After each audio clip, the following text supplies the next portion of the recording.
All right, so we're doing something new. We're podcasting now. How is it different than the regular videos on my YouTube? I'm a little bit more candid, a little bit less scripted. There's going to be a lot of run-on thoughts that are happening as we talk, but I wanted to shake things up and do something a little bit different. Also been thinking about podcasting, and I also know my personal preference with podcasting is I like to watch the podcast and listen to it at the same time. So this is the first episode of the mini series where we're going to be talking about all things burnout, because regardless of what time of year you're watching this, burnout is a big deal, because oftentimes we get really caught up in the study daily, study for several hours every day and do that on a consistent basis, but it's not realistic. And so what ends up happening is we end up burning out because we're trying to maintain something that isn't actually accurate to our lives, I was going to try something, but I don't think it's going to work. It's fine.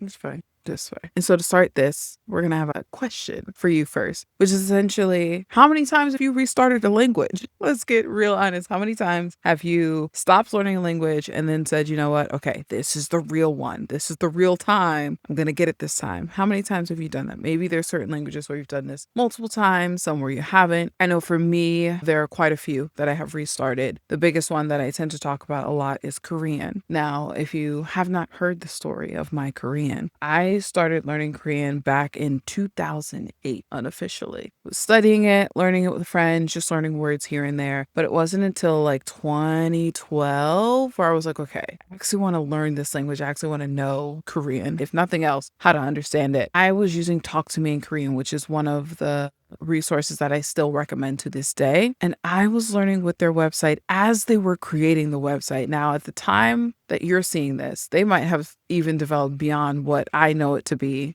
time of this recording, which is, I think they have so many different series and resources. They've got textbooks now, and there's so much that they have developed, and it has been over many, many, many years. So when I was first learning from them and learning about them, really all they had was their main series. It was, season 2, and they're teaching you grammar and some vocabulary things and building up their curriculum. And I was literally following along as they built those episodes out. It was a really cool experience because I got to see the content created in real time, but it highlighted for me every single time I restarted, because every time I stopped studying because I was burnt out, because I didn't have the time, because I was procrastinating, whatever reason I had, when I would come back, they would have another 5 episodes, another 8 episodes, maybe finish the season that I didn't get to. So I'd have to catch up with the rest of the season, and then they drop a new season. At the time, we didn't know how many seasons they were going to have of this. It just was going. And so they get to season 3, or level 3, I should say, level 4, level 5. I remember redoing level 6 3 times over the span of a year and a half, going through the lessons. I wrote down notes for every lesson, because this is when I think they just had the PDF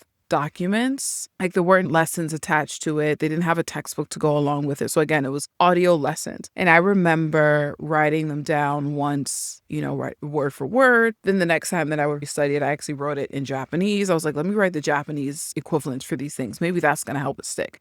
I remember distinctly level 6 at least 3 times. So that experience alone is where I pull a lot of my personal experiences of restarting when I'm helping other learners with their studies, specifically around restarting versus starting from where you are. And I am a full believer that you should start from where you are over restarting, because a lot of the information is there. Now, if you want the hows to do that, that's my YouTube video. I'm going to link it right above so that you can watch that. But the conversation I wanted to have here is to really normalize that, because even if we don't like it, life happens. And I think a lot of us create study plans, study routines, study schedules for our ideal self that doesn't really align with who we actually are, the time that we actually have, the resources we have access to, all of these different things, right? And so when we take that break, we come back, we look at the things that we studied before, and we're just like, I don't remember any of this. I feel like I threw away the textbook in my brain.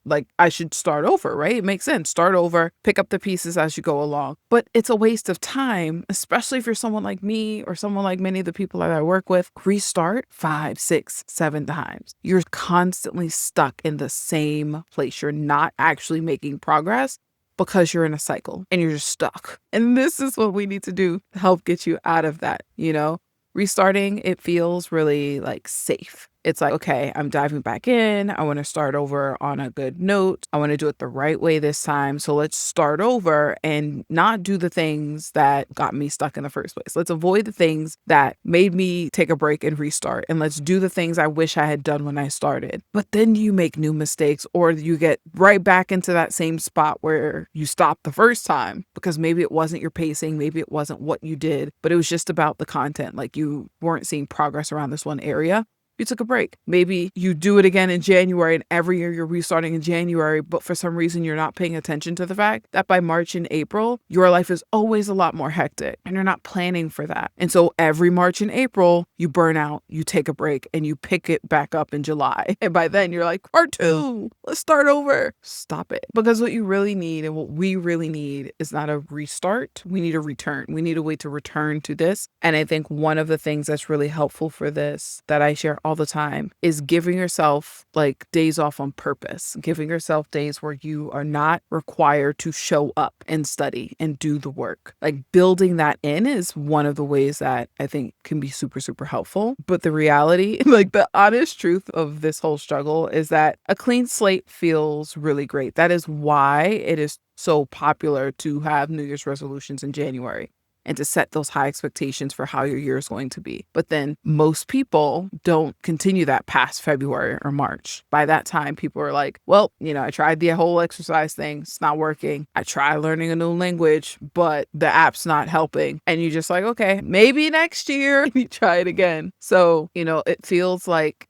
almost is giving you a sense of control, but it's not. It's actually giving you more reasons to not do it. It's giving you more ways to procrastinate, because if you're already dreading the experience, if you're already dreading doing the thing, you're not going to do it. You're just not. You're not going to do it. And so for me, whenever I took a break or had to pause my language studies, any of the languages, I had moments of that with French. I remember with Spanish, I took 5 years of Spanish, technically 6. It was 6th grade, 7th, 8th, 9th, 10th, 11th. So 6 years of Spanish. And then by my senior year of high school, because I got all the way up to Spanish 4, I was like, well, we've run out of Spanish classes. What can I do now? Let's take man. Because in my early high school brain, I was like, well, it's not Japanese, but close enough. We'll learn that. And, the characters will help me to at least understand how characters work in a formal way. And then I'll translate that stuff into Japanese, which I did, by the way. I was able to translate what I was learning and learning something that wasn't a Romance language like Spanish into my Japanese studies. But that meant that as soon as I started the Mandarin class, I was like, okay, Spanish, I don't need that anymore. I passed my classes. And then 6 months later, was like, man, I wish I remembered Spanish. Couldn't use any of it. Even in that Spanish 4 class, I was struggling because the ways that I was taught Spanish were teaching to the test. And so in Spanish 4, it was very much a lived Spanish experience. And we were reading novels and trying to talk about these things. And I was like, I don't know how to do that. Nobody taught me this. They taught me how to answer. What are you going to do at the beach? Do you want to go to the movies? What happened yesterday? We weren't learning critical thinking skills and I don't know, media literacy in Spanish. That wasn't what we were focused on. So I didn't have the experience or the language or the vocabulary to be able to do that. And so every time I took a break, I felt like a failure, which is, side note, when in college in my final year, I did a whole presentation, a whole study on the fear of failure. That's how much failure has directed my actions or inactions, especially as a perfectionist. But every restart then, because the breaks felt like failure, every restart felt like I was getting a second chance. But the second chance was like, this is your only chance. You have to get it right or you can never do this again. It felt like an all or nothing situation every single time. And that's exhausting. That is honestly so exhausting. So what I realized is that restarting often feels like you're being productive. It's like, okay, we're going to get back on track. We're going to do the thing. We're going to make progress, study, get fluent in 30 days. And really, it's just perfectionism. It's perfectionism. It's hiding in a new outfit. It's dressed in a new, color scheme. And it's like, I'm back. and I'm ready to ruin your routine. And so the first step that I had to do for myself, and then what I help others with, recognizing where the perfectionism is showing up, that every time we're restarting, but also every time we quit or take a break, what were my expectations around that? Why did I actually quit? Why am I restarting? What am I hoping to get out of that? And really acknowledge when perfectionism was leading the way, because I don't call myself a recovering perfectionist. I call myself a perfectionist because it's still there, but I have learned how to use it more strategically. Like, when is there a place where I can be a little bit more of an overachiever with these things? And where is it that I need to actually tell perfectionism to shut up so that I can at least get this thing done? But restarting really feels tempting. And I get it. It really feels tempting because it's like, okay, that never happened. Or as one of my students likes to say in their class, middle school students, like, I've pressed the undo button. So never happened. Clean slate. We're starting over. Like, it feels good to be able to say, okay, I can start fresh this time. I can do it the right way. But it also resets your confidence to zero. It's also like telling yourself, whether you realize it or not, actually, I can't do it. Every time you restart, it's giving you probably the feedback you don't want about your actions and your ability to do the thing. It's telling you that you're not able to achieve this and you're not going to be able to go past this because you never try to go past it. You just keep restarting, that you can only go this far. That's what you're telling yourself, whether you realize it or not. And so a lot of what I think about when it comes to like building your confidence in other languages and being able to use the languages that we're learning is that the confidence doesn't come first. Like, you can't wait for confidence to hit you and then suddenly you're able to do the things. You actually have to do things, study, practice, review, talk with somebody, read the book, watch the movie, listen to the music, translate, or don't translate, because translating is a separate skill. But you actually have to do the thing to build the confidence, because your confidence is built through evidence, through showing yourself you can do it. It's not built through thinking about it. Mindset is a part of it, but a lot of us sit there and go, I'll wait till I feel more confident. I'll wait till I feel more motivated. Oh, I have to do X, Y, and Z, and then I'll be confident enough to do the thing I actually want to do, when you should just be doing the thing you actually want to do and build your confidence in that. And then really you just start to believe that your effort only counts if it's perfect. Your effort only counts if it's the right way, which is ridiculous, right? Our brains don't just reset from zero. You still have all of these other experiences. There's actually a lot that you still remember, but you forgot, and you just need the reminder. And I bet you actually know more than you think you do, but we also tend to, in other languages, overthink what we know. We tend to feel like, speaking from experience, this is me, that if I don't either know something immediately, or if I can't, for example, translate a word. So I see a word in Spanish, and if I can't tell you what that word means in English, I don't know it. If I don't know it, I need to go study it. So when we're reading text in context and we're trying to understand what the sentence means, it's a lot harder for us who are not practiced at it to say, yeah,